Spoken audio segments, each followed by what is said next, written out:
All right, let's check in with Jen St. Dennis from Business in Vancouver and update ourselves with the top business stories. Good morning, Jen. Good morning. Let's start off with this damning report from the provincial government looking into the mining industry. What is it saying?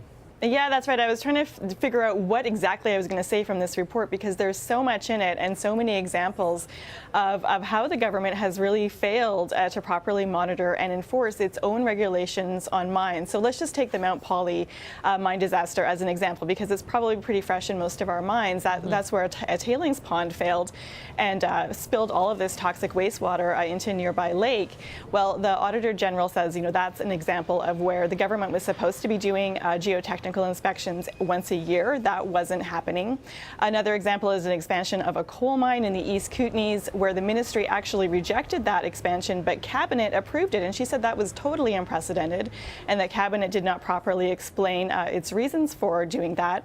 And she also pointed out that taxpayers, could be on the hook for up to $1 billion in remediation costs because government is not requiring industry to pay really enough to cover the costs of cleaning up a potential disaster.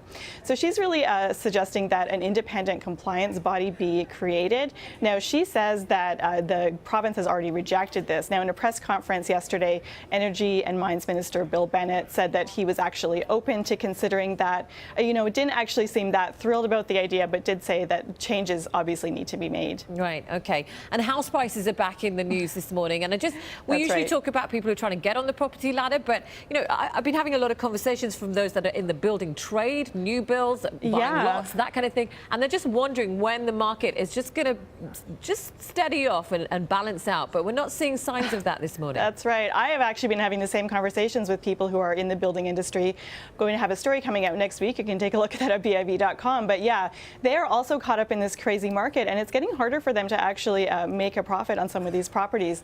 But let's take a look at some of these home price numbers because they really just do continue to increase.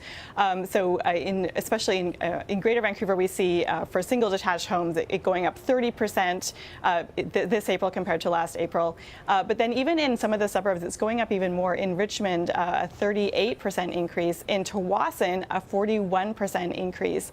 Just a year-over-year comparison. You talked about the home buyers coming in trying to find a home. They're also feeling a ton of frustration because they're coming in, they're making multiple bids, continually getting outbid.